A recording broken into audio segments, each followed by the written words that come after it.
860번째 책 소개입니다. 책에서 일부 내용을 발췌하여 소개드립니다.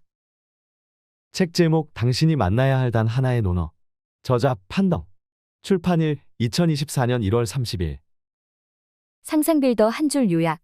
공자의 논어를 알자. 책 소개. 핵심만 엮어 만든 최고의 논어 통합본. 생활 밀착형 언어로 더 쉽게, 더 가깝게. 이 책의 저자 판덕은 4천만 명이 넘는 회원이 소속된 판덕 독서회의 리더다.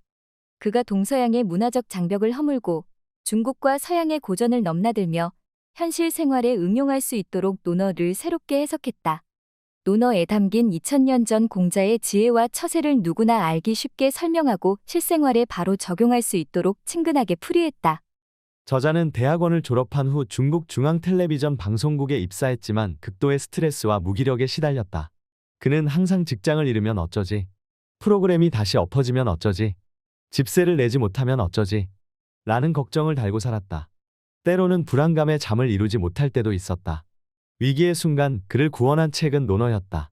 불안과 초조함으로 한 발짝도 나아갈 수 없던 당시 논어를 만난 저자는 그 후 세상의 모든 논어를 찾아 읽으며 쉼없이 연구했다. 논어는 동양 최고의 고전으로 수많은 해석본이 출간되어 있지만 저자는 이 책 단 하나의 논어에서 특별히 실생활에 응용할 수 있도록 논어를 친절하게 설명한다. 현대의 삶을 렌즈 삼아 논어를 해석해 새로운 생명을 부여한 것이 이 책의 특징이다. 현대과학에 근거한 이론으로 공자의 주장을 검증하고 흥미 넘치는 다양한 사례를 통해 초등학생도 이해할 정도로 아주 친절하게 공자의 가르침을 전한다. 의 지혜와 처세를 오늘의 현실에 맞게 들려주는 이 책으로 우리 현대인들이 걱정하는 생활, 직장, 학습, 창업, 인간관계에서 맞닥뜨리는 삶의 거의 모든 문제를 해결할 수 있을 것이다. 저자 소개. 저자 판덕. 독서지도사. 판덕 독서 창시자이다. 시안교통대학을 졸업하고 같은 대학에서 석사과정을 이수했으며 베이징 사범대학교에서 박사과정을 이수했다. 1999년 국제대학토론대회에서 우승했다. 중국 중앙텔레비전에서 12스튜디오, 산싱 지식급행열차 등 프로그램을 진행했다. 2004년부터 베이징 교통대학에서 학생들을 가르쳤고 2013년 베이징 교통대학을 사직한 뒤 자신의 이름을 따서 판덕 독서회를 창립했다. 판덕 독서회는 지식 서비스 프로그램으로 오디오북, 동영상, 이미지 등을 활용해 책을 설명해 준다. 2018년 판덕 독서회는 브랜드 전략을 완성해 정식으로 판덕 독서로 명칭을 바꾸었고 지금까지 4천만 명이 넘는 회원에게 영향을 주었다. 책에서 얻은 내용. 인생의 위기 때마다 지혜를 설파하는 공자의 위대함. 논어를 접하는 순간 인생의 모든 불안과 고민은 더 이상 내 것이 아니다. 이 책의 목적은 이미 수많은 동양학적 해석본이 존재하는 논어에 또 다른 학술적 기준을 세우는 데 있지 않다. 저자는 이 책을 통해 학술적 논쟁에 참여할 생각도 없다고 말한다. 그저 본인이 인생의 위기에 처했을 때 논어를 읽으면서 불안을 이겨내고 삶의 새로운 활로를 열었던 경험을 많은 독자와 나누고 싶은 마음이 이 책을 저술한 주요 동기다. 자신이 이해한 바를 바탕으로 논어를 어떻게 우리 인생에 응용할 수 있는지, 지금 시대와 어떤 관계가 있는지를 설명하고 싶을 뿐이라고 말한다. 저자는 우리가 논어하면 떠올리는 딱딱한 한문체의 문장이나 모호하고 추상적인 옛 용어들을 최대한 배제했다. 실생활에서 잘 쓰이지 않는 고루한 문장들을 걷어내고 현대적인 용어와 일상어로 공자의 깨달음을 알기 쉽게 설명한다. 논어의 각 구문과 관련되어 틈틈이 소개되는 에피소드들은 우리가 일상에서 흔히 겪는 일들이기에 더욱 공감을 불러일으킨다. 그리고 그에 걸맞은 논어의 문장은 한자 하나하나를 해석할 때 더 큰 깨달음을 준다. 공자가 이야기하는 문장들을 읽으며 아하 내가 알던 이 구절에 이런 깨달음이 숨어 있었구나 하며 무릎을 치게 만드는 재미도 있다. 불필요한 엄숙주의를 걷어내고 경쾌한 구어체를 사용한 저자의 글에서는 흥겨움마저 느껴진다. 논어가 모두의 삶과 밀접하게 연결되어 일과 생활에서 깨달음을 줄 수 있기를 바라는 저자의 진심이 독자의 마음에 따뜻하게 와닿는다. 불안함에 잠 못 이룬다면 논어를 읽어라. 명쾌한 해답으로 일상의 모든 것이 선명해진다. 저자는 친근한 말투와 현대적 사례를 통해 아주 쉽게 논어를 설명하지만 깊이 있게 논어의 본질을 파헤치는 데 있어서는 결코 타협하지 않았다. 주의, 남핵은, 전목, 양백준 등 동양학의 역사적 대가들이 해석한 수십 가지 판본을 결합해 논어의 본질을 탐구하고 동서양의 고전을 인용해 문학적, 미학적 완성도를 높였다. 이 책에서 시도한 각 구문 해석은 고금의 학자적 관점에 대한 연구 분석과 함께 현대의 과학 이론을 결합한 것이다. 덧붙여 서양의 심리학과 현대의 뇌과학으로 논어의 내용을 검증하기도 했다. 실속 있으면서도 재치있게 글귀를 해석해 고문을 친근하게 이해할 수 있어 논어를 처음 접하는 독자라도 수월하게 독파할 수 있다. 특히 저자는 논어의 각 내용과 연결된 세계의 명저들을 소개해 독자가 꼬리에 꼬리를 무는 독서를 할 수 있도록 독서회 리더의 특기를 발휘한다. 논어는 현 시대에도 모든 종류의 권장 도서 목록에 빠지지 않고 등장하는 고전이다. 그리고 대기업, 공기업의 입사부터 공무원 임용까지 많은 시험과 면접에 자주 등장하는 책이기도 하다. 그래서 누구나 인생에 한 번쯤은 꼭 읽어야 할 책으로 손꼽는다. 실제 논어는 우리 삶의 거의 모든 고민을 해결한다. 이제 4천만 명의 독자를 거느린 리더 판덕의 안내에 따라 동양 최고의 고전, 논어의 지혜를 제대로 이해하고 어떻게 살 것인가에 대한 해답을 찾아보자. 들어가며 2500년 전의 고전, 새롭게 태어나다. 애써 노력하지 않아도 기억되는 유년 시절의 편린들이 있다. 춘추시대의 사상가 공자와 그 제자들의 언행을 기록한 유교 경전 논어는 그 기억의 조각 중의 하나이다. 나는 매일 세 가지로 자신을 반성한다. 5일 삼성오신. 어렸을 때 살던 집 거실에 걸린 조잡한 장식화 속에 적혀있던 논어에 나오는 말이다. 제대로 된 의미를 깨닫지도 못했을 텐데 나의 뇌리에 따리를 틀고 있는 이유는 뭘까? 잊을만 하면 다시 만나게 된 인연 때문일까? 중학교에 들어가서 논어를 다시 만났다. 이번에 만난 공자는 교과서에 있었다. 개씨가 전유를 정벌하려고 하니 개씨장벌 전유. 역시나 무슨 뜻인지 잘 몰랐다. 2000년이 넘는 세월 동안 동아시아 인문주의의 원형이 되었던 사상가 공자라는 비범한 인물을 몰랐을 리는 없었다. 하지만 육아의 성전이라고도 불리는 논어의 의미를 그 시절에 내가 이해했을 리는 만무했다.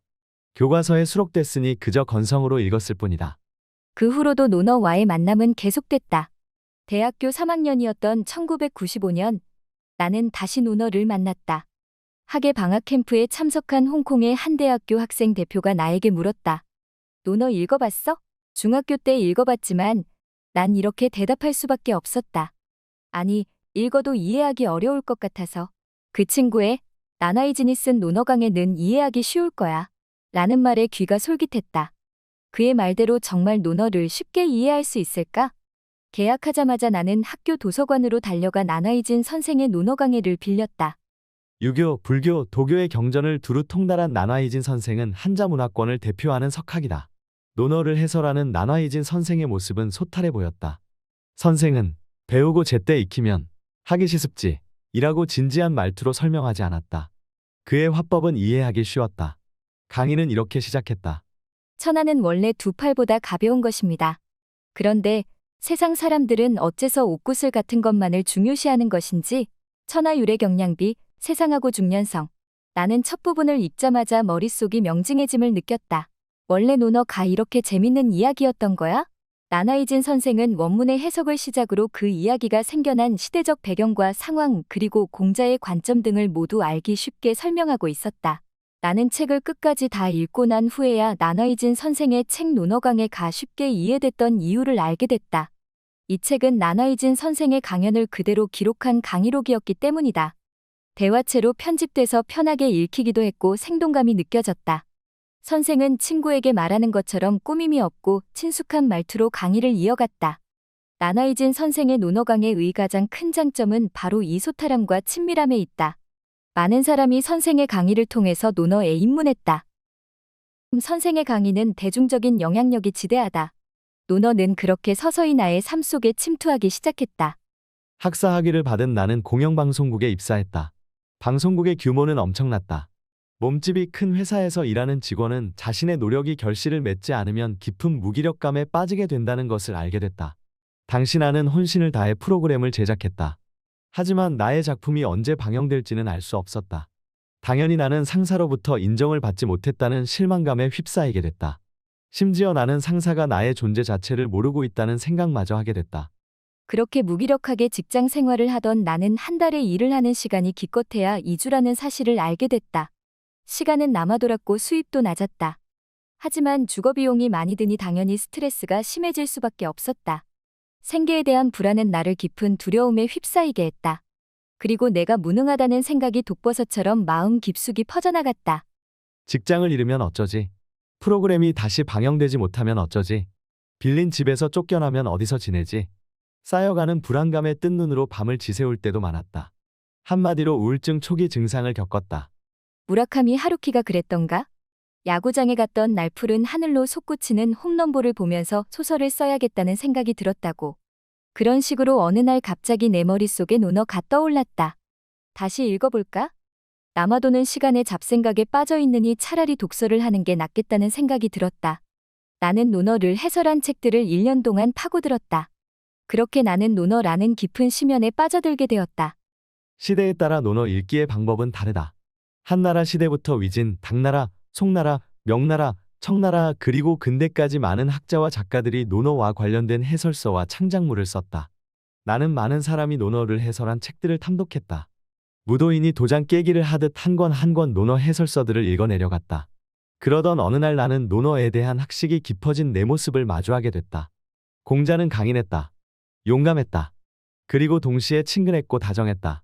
한마디로 공자는 빠져들 수밖에 없는 매력을 가진 군자였다.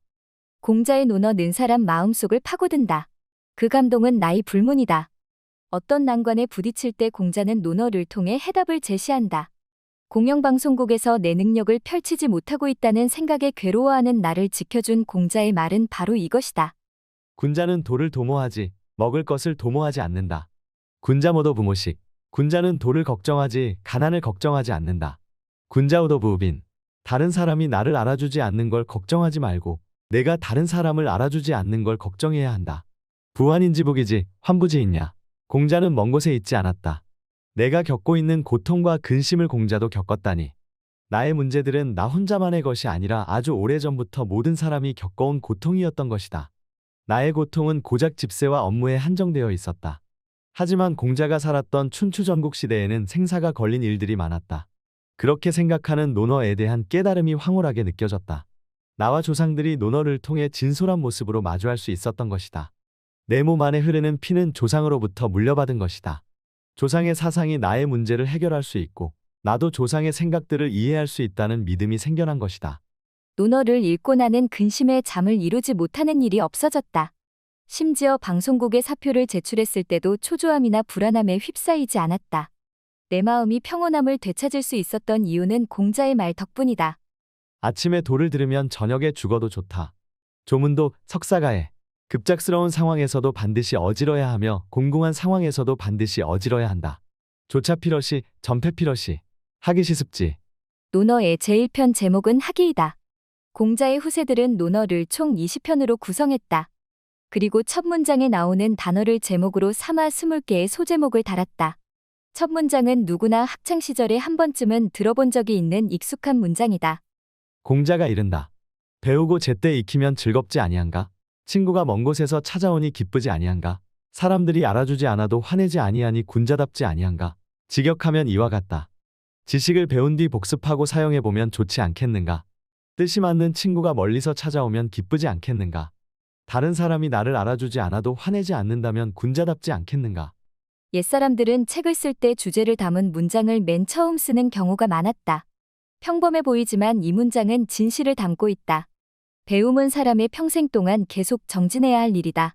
제때 올바르게 배우라는 말이 첫 문장에 배치된 까닭은 바로 배움의 중요성이 그만큼 크다고 강조하는 것이다. 송나라 재상 조보는 논어 절반으로 천하를 다스릴 수 있다. 라고 말했다. 조보는 많은 공을 세운 송나라 개국공신이지만 그가 공부한 책은 논어 하나였다고 전해진다. 나는 한나라의 재상이 어떻게 책을 한 권만 읽었겠냐며 그 사실을 의심한다. 조보가 정말 평생에 걸쳐 공부한 책이 논어 하나였는지는 중요하지 않다. 조보의 이야기는 그만큼 논어의 중요성을 설파한 것이라고 받아들이면 그만이다. 일종의 과장법일 수 있다. 논어의 중요성에 대한 나의 생각은 조보보다 더 크다. 나는 논어의 절반이 아니라 한 문장만 알고 있어도 천하를 다스릴 수 있다라고 생각한다.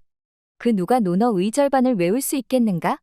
논어의 한 문장이라도 머릿속에 각인되도록 주문처럼 외워보자. 그럼 난제를 만났을 때 답을 얻을 수 있다. 공자의 말로 다시 돌아가자. 문장에서 아니한가? 라고 번역된 부력의 의미는 무엇일까? 공자는 간단히 설파하면 될 말을 왜 독자들에게 물어보듯 말했을까? 우선 자신에게 질문을 던져보자. 나는 배우고 제때 익히는 일이 즐거운가? 대답은 아니다. 배우는 것, 즉 공부가 마냥 즐거운 일은 아닐 것이다. 공자도 대부분의 사람이 배우고 제때 익히는 일을 좋아하지 않는다고 생각했던 것 같다. 그래서 그는 이 또한 즐거운 일이 아니겠는가? 라고 역설적으로 독자들에게 되물으며 배움의 세계로 반갑게 초대하는 것이다. 내가 운영하는 판덕독서에서 나는 종종 이런 질문을 받는다. 선생님이 읽어주는 책을 매일 듣는데도 어째서 제 삶은 더 좋아지지 않는 걸까요? 이유는 분명히 있다. 배우기만 하고 익히지 않기 때문이다. 배운다는 건 지식을 이해하는 것이고, 익힌다는 건 배운 지식을 꾸준히 응용하고 시도하고 실천하는 것이다. 얘기에 이런 말이 있다. 널리 배우고 자세히 묻고 신중하게 생각하고 명확하게 분별하며 성실히 실천해야 한다. 박학지, 신문지, 신사지, 명변지, 독행지. 학습의 중요성을 5단계로 설명한 문장이다. 여기에서도 마지막에 행이라는 한자를 통해 배움의 실천을 강조하고 있다. 평상시 우리가 마주하는 배움에 대한 어려움을 2가지로 생각해 볼 수 있다. 첫 번째는 아예 배우려 하지 않는 경우이다. 하지만 애석하게도 공자는 이런 상황에 대해서는 다루지 않았다. 논어는 주로 스승인 공자와 제자들이 대화한 내용을 담고 있다. 이미 배우고 있거나 배우겠다는 마음을 가진 제자들과 토론하면서 배우지 않는 경우를 이야기할 필요는 없었을 것이다. 두 번째 상황은 배우기만 하고 응용과 실천을 통해서 자신의 것으로 만들지 않는 경우이다. 배운 지식을 자신의 것으로 만드는 데 걸리는 시간은 사람마다 천차만별이다. 짧은 시간 안에 원하는 결과를 얻지 못하는 사람일 경우 배워도 도움이 되지 않는다거나 배움이 삶을 바꾸지는 못한다고 생각할 수도 있다. 쉽고 빠른 지름길로 가고 싶은 초조한 마음이 있기 때문이다. 배움에 있어서 초조해하는 사람들에게 공자는 말한다. 결과에 연연해하지 말고 단숨에 목표를 이루려 하지 말고 배우고 제때 익히는 과정 자체를 즐기는 마음가짐을 가져야 한다고 말이다. 어려움을 해결하는 과정에서 즐거움을 찾는 것은 캐럴 드웩 저자의 마인드셋에서도 언급한 핵심을 이루는 내용이다. 평생 배우며 성장한다는 마음가짐을 갖게 되면 실수와 좌절도 하나의 학습 과정으로 받아들이고 배움의 재미를 즐길 수 있을 것이다. 배우고 제때 익힌다로 시작되는 이 문장이 학위에서 첫 번째로 등장하는 이유가 또 하나 있다. 인생의 어려움에 대처하는 방법을 명쾌하게 알려주기 때문이다. 어려운 문제에 마주쳤을 때, 갑자기 인생의 흐름에 변화가 생길 때, 열심히 노력했는데 사람들에게 인정을 받지 못했을 때 등 여러 가지 요인으로 인해 괴로울 때 공자는 이를 대처하는 방법을 알려준다. 공자의 대처 방법은 단 한 글자이다. 바로 즐거움이다. 공자가 말하는 즐거움은 문제의 핵심에서 벗어나기 위한 것이 아니다. 그리고 누군가를 비웃는 냉소나 남을 얕잡아보는 자극적인 블랙 유머식의 즐거움도 아니다. 량수밍 선생이 말하는 공자와 맹자에 나오는 공자의 즐거움은 구하지 않음에 있다. 즐거움은 외부를 향해 있지 않다. 그렇기 때문에 억지로 힘을 쓰고 자기 자신을 설득하거나 싸우며 괴로워할 필요가 없다. 즐겁지 아니한가라는 공자의 말에서 즐겁다는 것은 자연스럽게 생긴 즐거움을 말한다. 이렇게 생각해 볼 수도 있다. 이겨내기 힘들었던 과거의 괴로움 속에도 즐거움이 숨어 있지는 않았을까? 만약 우리가 즐거움의 사용법을 알게 된다면 학습의 어려움, 협력의 어려움, 다른 사람이 알아주지 않는 것에 대한 불만도 자연스럽게 해결될 수 있을 것이다. 다음 구절을 살펴보자. 친구가 먼 곳에서 찾아오니 기쁘지 아니한가. 먼 곳에 사는 친구가 찾아온 일에 기분 나빠할 사람은 없을 것이다. 하지만 내 유년 시절의 아버지의 모습은 좀 유별났다. 아버지는 집에 손님이 찾아올 때마다 공부에 방해가 되고 일상의 생활 리듬이 바뀐다며 못마땅해 하셨다. 친척이나 친구가 찾아오게 되면 무언가 대접해야 하니 경제적으로 넉넉하지 못했던 아버지는 지인이 찾아오는 것이 마냥 반가울 수는 없었을 것이다. 우리가 살고 있는 이 시대는 공자가 생존했던 시대보다 훨씬 풍요롭다. 그런데도 사람들은 먼 곳에서 친구가 찾아올 때 주로 2가지 이유로 기쁘게 생각하지 않는다. 하나는 생활 리듬이 깨지는 것, 다른 하나는 찾아온 손님을 대접하기 위해서 시간과 에너지를 쏟아야 한다는 것이다. 공자는 다른 사람으로 인해 자신에게 생긴 변화에 대응하는 방법을 이야기한다. 일단 친구가 먼 곳에서 찾아왔다는 것은 나와 마음이 맞아 친해지고 싶어하는 사람이 있다는 뜻이다. 괜히 지레 겁을 먹고 불편해야 할 필요는 없다. 마음이 맞으니 그 친구는 나의 개인적인 상황을 공감할 수 있을 것이고 상대방이 불편해할 일들도 알아서 피할 것이다. 또 만약 불편한 일이 생긴다면 그것을 솔직히 말해도 이해해 줄 수 있을 것이다. 공자의 3가지 말은 우리의 인생을 관통하고 있다. 먼저, 배우고 제때 익힌다는 공자의 말은 공부의 어려움에 대처하는 방법을 설명한다. 다음으로, 친구가 먼 곳에서 찾아온다라는 문장은 사람과 협력하고 대응하는 법을 알려준다. 마지막 문장을 보자. 사람들이 알아주지 않아도 화내지 아니하니 군자답지 아니한가. 이는 수련의 경지를 설명해 준다. 배우고 제때 익히는 것은 개인의 학습, 친구가 먼 곳에서 찾아오는 것은 협력 방법, 사람들이 알아주지 않아도 화내지 않는 것은 수행의 결과이다. 공자는 한 사람의 인생에서 마주칠 수 있는 모든 어려움에 대처하는 방법을 한 번에 설파한 듯하다. 어떻게 해야 할지 모르는 일을 만나거나 방법은 알지만 할 수 없을 때는 배워서 제때 익히고라는 구절을 떠올리자. 외부와 협력하는 과정에서 문제가 생기면 친구가 먼 곳에서 찾아오니 기쁘지 아니한가에 담긴 뜻을 생각하자. 마지막으로 일을 완벽하게 해냈는데도 불구하고 다른 사람이 이해해주지 않을 때는 사람들이 알아주지 않아도 화내지 아니하니 군자답지 아니한가라는 학이의 문장을 마음속으로 암송해보자. 우리가 이 세 가지 문장을 항상 마음에 새기고 살아간다면 삶에서 가장 어렵고 피할 수 없는 문제를 만났을 때 당황하지 않을 것이다. 담담한 마음으로 문제를 받아들이고 헤쳐나가는 모습이 바로 군자의 모습이다. 거무구한. 힘이 넘치는 문장이다. 먹을 때 배부름을 구하지 않고 거주할 때 편안함을 구하지 않는다. 라는 첫 구절은 기본적인 의식주 문제에 대한 해답이 되기에 충분하다. 배고픔을 면할 수 있고 튼튼하고 안전한 곳에 살 수 있다면 충분한 것이다. 공자의 시대에는 먹고 입고 자는 기본적인 생활이 쉽지 않았다. 공자가 가장 아꼈던 제자 아내도 가난으로 인해 제때 끼니를 챙겨 먹지 못할 정도였다. 허름한 집에는 그릇조차 없었다. 음식은 잎에 말아서 먹고 물은 표주박에 담아서 마셔야 했다. 그래도 그 시대에는 그 빈곤을 우울하게 여기지 않았다. 마음의 평온을 찾았기 때문이다. 공자가 말한 먹을 때 배부름을 구하지 않고 거주할 때 편안함을 구하지 않는다라는 문장은 물질에 집착하지 말라는 점을 알려준다. 우리는 어떻게 물질 세계의 속박에서 벗어날 수 있을까? 많은 청년이 나에게 이런 말을 한다. 지금 저의 유일한 목적은 집 대출금을 모두 갚는 거예요. 대출금을 다 갚기 전에는 다른 건 생각하지 않을 거고 어짐이 뭔지 배울 생각도 없어요. 자기계발서 같은 책들도 다 필요 없고 그냥 돈 버는 법을 다루는 책만 많이 읽고 싶어요. 공자는 우리에게 만약 배불리 먹고 편안한 집에 살기를 바라며 물질적인 것만 생각한다면 배움에 소홀하게 된다고 한다. 젊은 시절은 배우는데 열중해야 할 시기이다. 먹을 때 배부름을 구하지 않고 거주할 때 편안함을 구하지 않는다는 문장을 마음속에 새기고 자신을 격려한다면 소비주의의 함정에 빠지는 걸 피할 수 있다. 자본주의 사회의 근로자들은 안락한 집과 자녀 교육을 위해 노동력을 쏟으며 앞만 보고 달려간다. 하지만 아무리 달려가도 결승점은 보이지 않고 지금까지 얻은 것이 삶의 전부인가? 라는 회의감에 젖어든다. 거주할 때 편안함을 구하지 않으며 해서 구하지 않는다라는 말은 추구하지 않는다는 것이다. 그리고 구함은 욕망이다. 욕구는 충족될 수 있지만 욕망은 영원히 채워질 수 없다. 가령 우리는 좋은 집에서 살고 싶어 한다. 그렇다면 좋다는 것은 무엇을 의미하는 걸까? 32평 혹은 45평 아파트에서 사는 사람들은 별장을 갖고 싶어 할 것이고 별장이 있는 사람들은 드넓은 정원을 원할 것이다. 이처럼 욕망은 끝이 없다. 먹을 때 배부름을 구하지 않고 거주할 때 편안함을 구하지 않는다는 것은 물질적인 측면에서 이상적인 조건에 이르지 못한다 할지라도 학습을 시작해야 한다는 의미이다. 편안한 집에 거주하고 풍족한 생활을 할 수 있을 때까지 기다린 뒤에 학습과 성장을 하려 해서는 안 된다. 공자는 우리가 물질적 압력에서 벗어나 시간을 들여 공부하고 물질에 구속되지 않기를 바랐다. 다음으로 이를 민첩하게 하고 말은 신중하게 한다라는 문장을 살펴보자.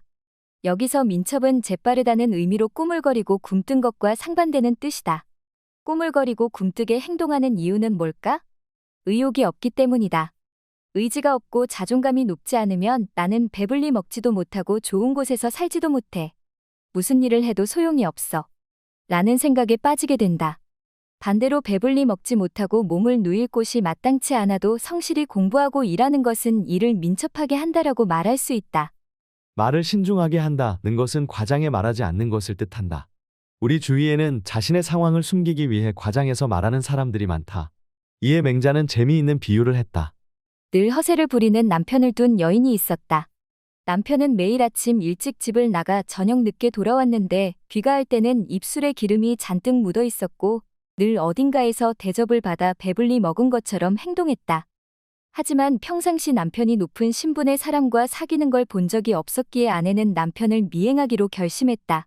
남편을 따라갔지만 누군가를 만나는 기색은 없었고 불러주는 사람조차 없었다. 아내는 마지막으로 따라간 곳에서 남편의 행동에 아연실색했다. 그곳은 한묘지였다. 남편은 제사를 지내고 남은 고기를 입가에 묻히고는 배불리 먹고 온 것처럼 행동한 것이었다.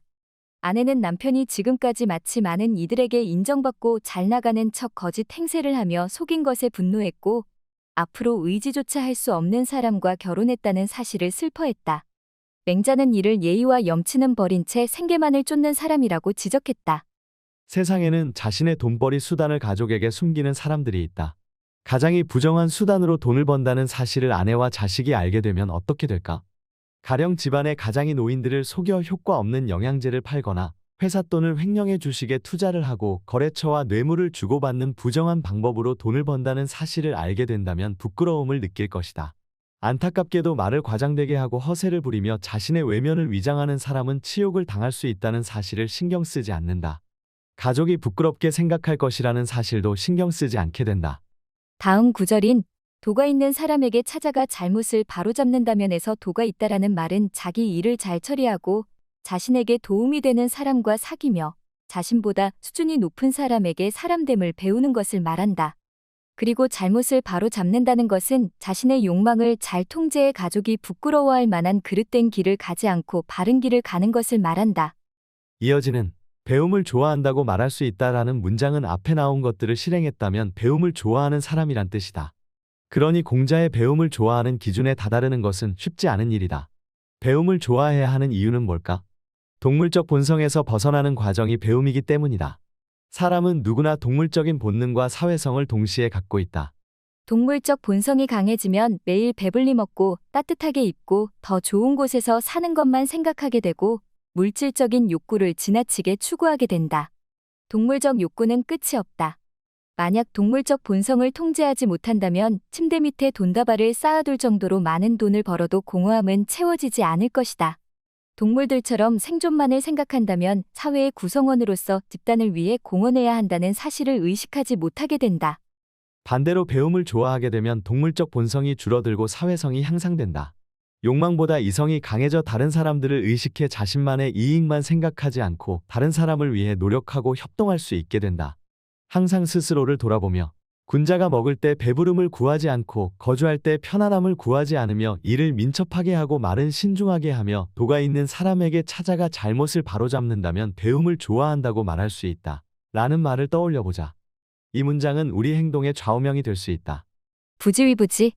이 문장에는 아주 귀여운 인물인 자로가 출연한다. 자로의 이름이 중유다. 위 문장에서 유는 자로를 지칭한다. 공자보다 9살 어렸던 자로는 솔직한 성격의 기질은 용맹스럽고 호방했으며 의협심이 강했다.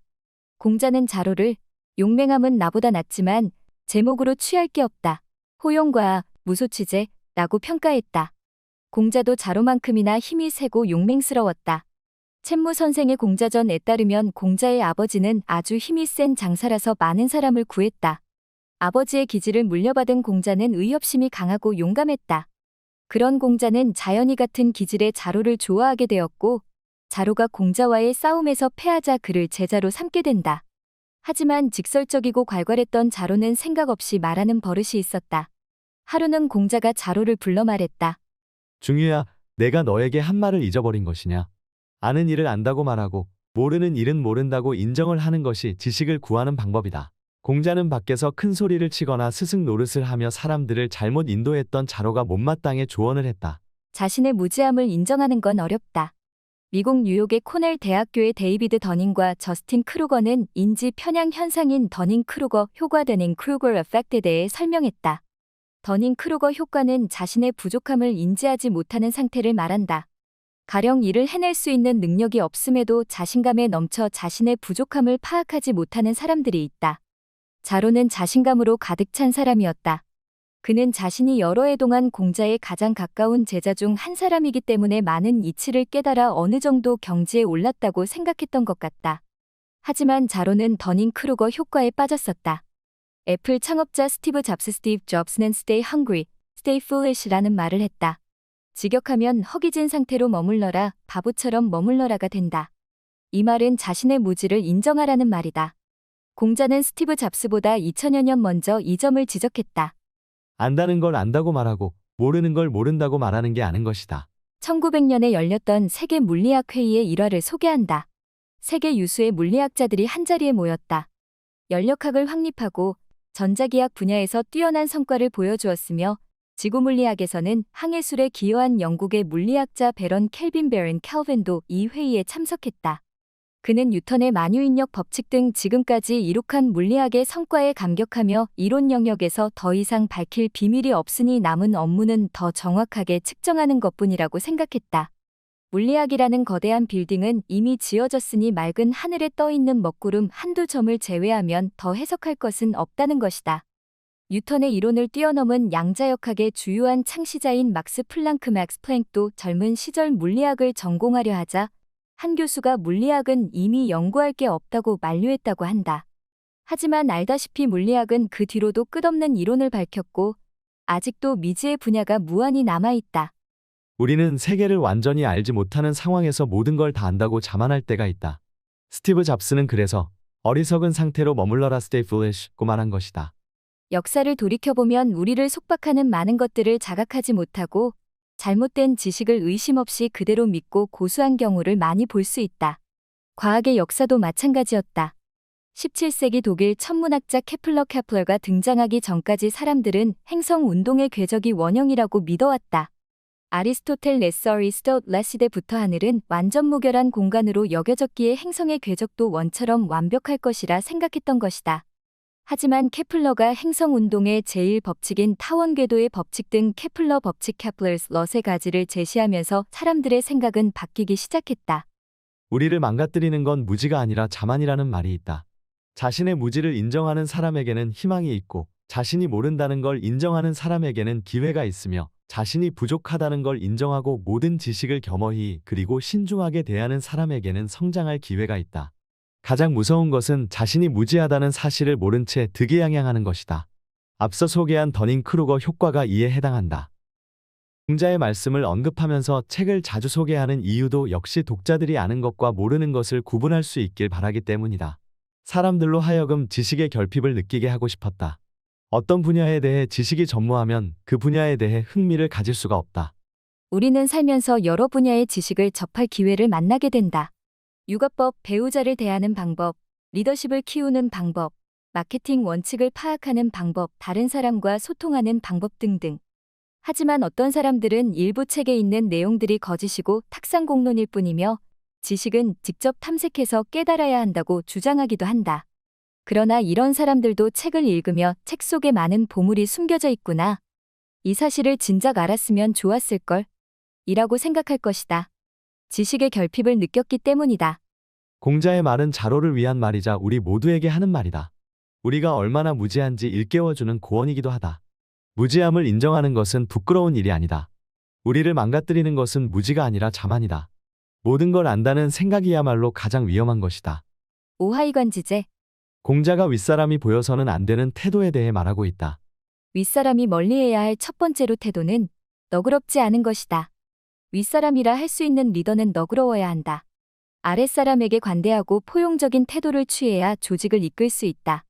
리더는 아랫사람에게 가장 기본적인 요구만 해야 하며 일을 제대로 처리하지 못해도 질책하기보다 포용할 수 있어야 한다. 그래서 공자는 군왕은 예로서 신하를 부려야 한다 고도 말했다. 두 번째로 보여서 안 되는 태도는 예를 행함에 공경하지 않는 것이다. 예를 실천하면서 공경함이 없다는 것은 예의 근본을 몰라 존경하는 마음이 내면에서 우러나오지 못하는 것이다. 예를 알지 못하는 백성들이 예를 실천하지 못하는 것은 당연한 일이다. 하지만 예법을 알면서도 공경심 없이 겉으로만 예를 실천하는 사람들도 있다. 이는 개인의 이익을 위해 예를 형식적으로 실천하는 것을 말한다. 특정한 목적을 위해 예를 실천하니 당연히 존경심이 우러나올 수 없다. 그래서 내가 어찌 볼 수 있겠느냐는 공자의 말은 예를 실천하면서 공경하지 않는 사람은 마주 볼 수 없다라는 의미이다. 세 번째로 경계해야 할 태도는 상을 지내면서 슬퍼하지 않는 것이다. 이는 장례식 예절을 말하는 것으로 슬픈 표정을 짓지 않는 사람들에게 주의를 주는 것이다. 논어에 이런 문장이 있다. 공자는 곡을 한 날에는 노래를 부르지 않았다. 자어시 일곡, 칡불가. 노래를 좋아하고 흥이 많은 공자이지만 장례식에 참석했을 때는 곡소리를 냈고 그 뒤에는 하루 종일 노래를 부르지 않았다. 공자는 상을 당한 것에 슬픔을 표시하며 마지막을 신중히 하고 멀리까지 추구하려 했다. 이처럼 장례식에 참석하면 내면에서 우러나오는 슬픔을 표현해야 한다. 좋은 인간관계를 유지하기 위해서 장례식에 참석해 정해진 의식을 치르는 사람들은 상을 당한 상대방의 슬픔을 나누는 일에 집중하지 않는다. 이들의 머릿속에는 어떤 이해관계가 깔려 있다. 상대방이 어려울 때 도움을 주었으니 나중에 자신이 난처한 상황에 빠졌을 때 그 사람을 이용하려는 속셈이다. 장례식에서 눈물을 흘리며 슬픔을 나누는 이유는 상을 당한 상대방의 마음을 공감하기 때문이다. 이 공감 능력은 인류가 가진 능력 중 하나이다. 우리는 슬픔뿐만 아니라 기쁨을 나누며 남과 더불어 살아가야 한다. 따라서 장례식에서 예를 갖추어 슬픔을 표하는 것은 공동체 의식을 발전시키는 행위이다. 공자가 지적한 윗사람의 세 가지 태도, 윗자리에 있으면서 너그럽지 않고, 예를 행함에 공경하지 않고, 상을 지내면서 슬퍼하지 않는다는 것은 모두 어질지 않기에 나오는 행동들이다. 어질지 않다는 것은 마음속에 자신의 이익에 관한 생각밖에 없어서 자애로운 마음을 갖지 못하고 공감하는 능력도 없는 것을 말한다. 이런 사람은 예의 의미와 본질이 무엇인지 알지 못할 뿐더러 예를 이해하려는 노력도 하지 않는 이해타산적이며 지나치게 실용주의적인 인물이다. 이들은 예는 단순히 규칙이라고 생각해 형식적으로만 예를 표한다. 예의 근본은 어질미다. 우리는 다른 사람의 감정을 감지해 낼 수 있는 부드러운 마음을 길러야 한다. 경직되고 형식적이며 이기적인 마음을 갖고 있는 리더는 조직을 이끌 수 없다. 지능이 뛰어나다고 좋은 리더가 되는 것은 아니다. 아랫사람에게 어질게 대하는 능력은 유능한 리더의 필수 덕목이다. 환소일입. 명예와 이익을 추구하는 사람이라면 이 문장에서 위로를 얻을 것이다. 대학생 시절 나는 유명해지고 싶다는 욕망이 강했다. 교내에서 열렸던 토론 대회에 대한 후기를 올려놓는 게시판이 학교에 있었다. 나는 그 게시판에 내 이름이 있는지 매번 확인하러 다니곤 했다. 게시판에서 내 이름을 발견하면 그래, 성공했다. 라는 기쁨이 반나절 동안 지속됐다. 반대로 게시판에 내 이름이 없는 날은 종일 우울했다. 그러던 중 우연히 나는 공자의 이 문장을 보게 됐다. 자리가 없음을 걱정하지 말고라는 공자의 말에 큰 위로를 받은 나는 그 이후로 더 이상 게시판을 들여다보지 않았다. 공자의 자리가 없음을 걱정하지 말고 설 수 있을지를 걱정해야 하면은 자신이 앉을 자리가 없는 것을 걱정하지 말고 자신에게 그 자리에 앉을 능력이 없음을 걱정하라는 말이다. 예를 들어 대학교에서 별다른 능력도 없으면서 학생회장이 되고 싶은 학생이 온갖 방법을 동원해 회장으로 당선됐다고 가정해보자. 그 학생은 마냥 기쁘기만 할까? 당선됐을 당시는 그럴 것이다. 하지만 능력이 부족한 그는 앞으로 자기가 책임져야 할 일들에 대한 고민으로 불안하고 우울해질 것이고 결국엔 업무를 제대로 처리하지 못해 남들에게도 좋은 평가를 받지 못할 것이다. 세상 사람들 대부분은 자리가 없음을 걱정한다. 누군가는 윗자리에 오르기 위해서 아부하고 뇌물을 주는 등 저열한 방법을 동원한다. 하지만 이런 사람들은 정작 그 자리에 오르면 오히려 고통이 시작된다는 사실을 알지 못한다. 능력이 부족한 사람이 높은 자리에 앉으면 제대로 된 역할을 수행할 수 없어 항상 초조해지고 불안해질 수밖에 없다. 이런 상태를 설 수 있을지를 걱정해야 라고 표현한 것이다. 자신이 맡은 자리를 감당할 자신이 없다면 그에 맞는 능력을 향상하기 위해 노력해야 한다. 정말 학생회 회장에 걸맞은 사람이 되고 싶다면 소통 능력, 지도력, 기획력과 협동 능력을 키워 회장직을 수행할 수 있어야 한다. 가령 총학생회 이전의 과 대표 직책을 수행하면서 자신이 부족하다고 생각되는 능력들을 차근차근 키워나가는 것이다. 미국의 경제 전문 잡지 포브스가 선정한 가장 영향력 있는 경제경영 도서 10위 안에 든 성공하는 사람들의 7가지 습관 The Seven Habits of Highly Effective People의 저자 스티븐 카비 박사는 성공하기 위한 7가지 습관 중에 하나로 주도적으로 행동하기를 이야기한다. 주도적인 사람들은 관심의 원이 아니라 영향의 원에서 행동한다. 관심의 원은 개인이 전혀 통제할 수 없는 것들의 범위를 말한다. 예를 들면 이런 바람들이다. 사장이 월급을 더 많이 줬으면 좋겠다, 벼락부자가 되었으면 좋겠다, 경기가 더 좋아지면 좋겠다 등등. 반면 관심의 원 안에는 작은 원이 있는데 그것이 바로 영향의 원이다. 영향의 원은 자기 능력 범위 안에 이를 대표한다. 만일 우리가 관심의 원에 집중한다면 자기 능력이 미치지 않아 원하는 대로 할 수 없게 된다는 사실을 알게 된다. 이럴 때 사람들은 불안과 초조함에 빠지고 고통스러워진다. 따라서 스티븐 코비 박사는 영향의 원에 힘을 쏟으라고 말한다. 자신이 바꿀 수 있는 일에 힘을 쏟으면서 영향의 원을 계속 확대해 나간다면 관심의 원에 가까이 다가갈 수 있을 것이다. 관심의 원과 영향의 원이라는 관점에서 생각해보면 자리가 없음을 걱정하는 것과 설 수 있을지를 걱정하는 것이 다르다는 것을 알 수 있다. 자리가 없음을 걱정하는 것은 관심의 원에 해당한다. 나를 알아주지 않고 나에게 자리를 주지 않는 것은 개인이 어떻게 해볼 수 없는 영역이기 때문이다. 반대로 설 수 있을지를 걱정하는 것은 영향의 원에 해당한다. 자기 능력이 어느 정도인지를 걱정하는 것은 개인이 통제할 수 있는 영역이다. 다음 구절을 살펴보자. 자신을 알아주지 않는 것을 걱정하지 말고 알려질 수 있게 되는 것을 구해야 한다. 자신에게 자리가 주어지지 않는 이유는 뭘까? 사람들이 자신을 제대로 알아주지 못해서인 것일까? 사람들은 자기는 능력이 있는데도 자신에게 기회가 주어지지 않는다고 원망한다. 자신을 알아주지 않는 것을 걱정하지 말고는 다른 사람이 자기 능력을 제대로 알아주지 않는다고 걱정하지 말라는 의미이다. 알려질 수 있게 되는 것을 구해야 한다. 는 자기 능력을 다른 사람에게 충분히 보여줬는지를 고민하라는 뜻이다. 그렇다면 자신에게 이런 질문을 던져보자. 나의 일이 다른 사람에게 알려지는 것이 정말 좋은 일일까? 요즘 젊은이 중에 유명해지고 싶어 하는 친구들이 많다. 이들 대부분은 유명해지려고 하는 이유나 유명해진 이후의 삶에 대해서 제대로 생각하지 않는다. 유명인 중에는 얼굴이 알려져서 생활이 불편한 경우가 많다. 유명해졌다고 거만하게 남들을 깔보고 자기 자신을 과대평가하는 이들도 있다. 우리는 자기 자신이 이룬 성과에 합당한 명성을 갖게 된다. 이름과 실제가 부합하는 것. 명실상부는 이럴 때 쓰는 말이다. 하지만 말처럼 쉽지 않은 일이다. 맹자는 이런 말을 했다. 뜻하지 않게 받는 칭찬이 있으며 완전하기를 바라다가 받는 비방이 있다. 유부르지에, 유구전지회. 맹자는 사람들이 생각하는 것만큼 자기 자신이 명실상부하다고 여기지 않았다. 즉, 맹자는 자신에 대한 칭찬이 뜻하지 않게 받은 것으로 생각한 것이다. 반면 세상 일이란 완전하기를 바라며 노력하다가 다른 사람으로부터 비방을 받을 수도 있다. 원대한 이상을 갖고 노력해야 좋은 성과를 기대할 수 있다. 자기 능력에 대한 외부의 평가에 온 신경을 쓴다고 달라지는 일은 없다. 자신이 지금의 위치에 걸맞은 능력이 있는지를 점검하고 다른 사람들에게 알릴 만한 자신만의 능력이 무엇인지를 되돌아보는 일에 집중하자. 삼국지의 조비는 아버지 조조에게 후계자로 인정받았을 때 너무 기뻐서 춤을 추었다. 이를 본 한 신하가 조비에게 충고했다. 막중한 자리를 맡은 만큼 두려워하고 근심해야지 춤을 추는 모습을 보여서는 안 된다는 신하의 충고는 공자의 말을 떠오르게 한다. 논어에서 답을 얻으니 기쁘지 아니한가?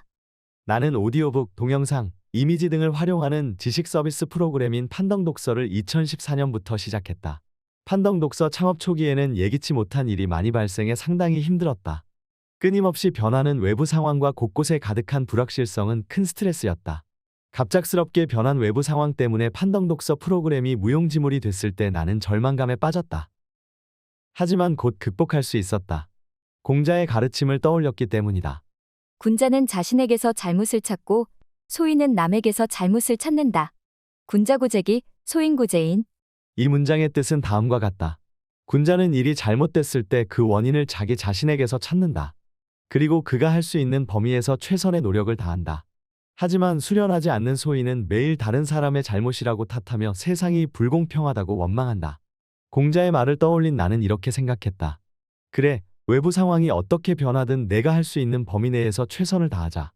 어려움에 처할 때 나는 그렇게 나 자신을 다독이며 노력했다.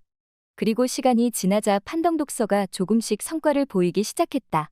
판덕독서에 빠져든 사람들은 조금씩 그들의 삶을 바꿔나가기 시작했다. 그래서 사람들은 판덕독서가 사회를 위한 공헌을 하고 있다고 평가했다. 물론 듣기 좋은 칭찬만 있던 것은 아니다. 일부의 사람들은 판덕독서를 비판했다. 판덕독서는 완벽하지 않다. 판덕독서의 부족한 부분을 보았기 때문일 것이다. 이럴 때도 나는 공자의 말을 떠올렸다. 사람들이 알아주지 않아도 화내지 아니하니 군자답지 아니한가. 인부지이브온 부역군자허. 인간은 사회적 동물이다. 상대방에게 인정받고 다른 사람들이 내 진심을 알아주기를 원하기 마련이다.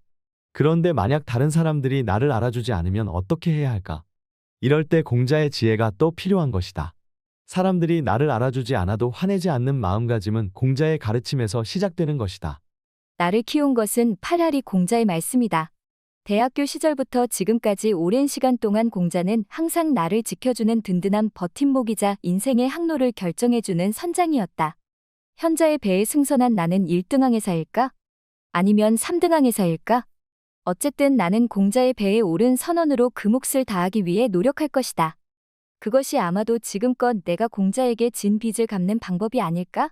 나는 논어에 빠져들수록 주변의 친구들은 물론 다른 모든 사람과 논어의 지혜를 공유하고 싶은 마음이 커져갔다. 그런 나의 마음을 응원해주는 지인들이 큰 힘이 되어 주었다. 그렇게 나는 지금까지 읽었던 다른 책들을 종합해 논어를 정리해야겠다고 결심했다. 논어 읽기는 자신을 성찰하고 문제 해결의 실마리를 제공한다. 나는 춘추 전국 시대 초기에 쓰인 논어가 현대인의 삶에 어떤 역할을 할 수 있을지 고민했다. 스마트 기기와 인공지능이 출현한 지금 이 시대에 맞춤하는 논어를 어떻게 현대인들과 공유해야 할까? 그리고 무엇보다 논어를 정보화 시대에 어떻게 응용해야 할까?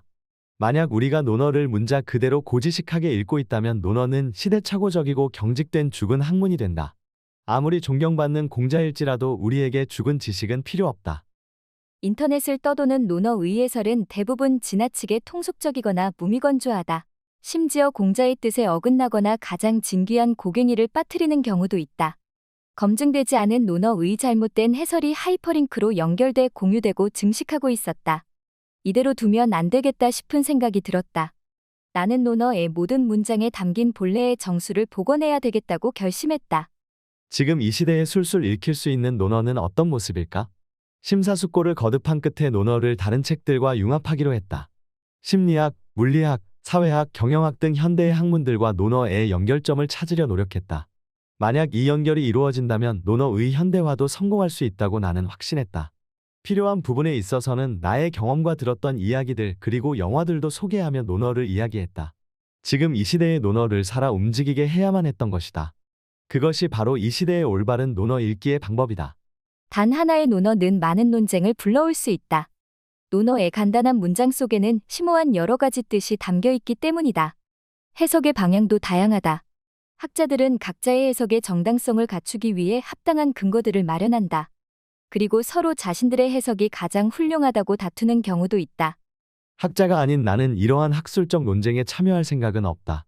게다가 논어에 대한 학술적 기준을 세울 정도로 학문적인 방법론을 갖추지도 못했다. 나는 그저 내가 이해하고 있는 것을 바탕으로 논어를 어떻게 응용할 수 있는지, 논어가 지금 시대와 어떤 관계가 있는지 설명하려 노력했다. 나의 논어 읽기가 현대인의 삶에 더욱 밀접하게 연결되어 깨달음을 줄 수 있기를 바랄 뿐이다. 번뜩이는 아이디어가 필요한 창업자, 자식 교육 걱정에 여념이 없는 부모들, 직업을 선택해야 하는 대학 졸업생들을 비롯한 현대인 누구에게나 논어는 길라잡이가 된다. 이것이 내가 논어를 대하는 초심이자 원칙이며 목적이자 가치이다. 나는 내 삶이 불안할 때 논어를 읽었다. 당신의 삶이 소중하다고 생각된다면 우리 같이 논어를 읽어보자. 제1편 하기에서 제9편 자항까지. 판덕의 논어 읽기는 그리 어렵지 않을 것이다. 그리고 다 읽은 후에는 아마도 이런 말이 나올 것이다. 논어에서 답을 얻으니 기쁘지 아니한가. 지금까지 상상빌더였습니다. 감사합니다.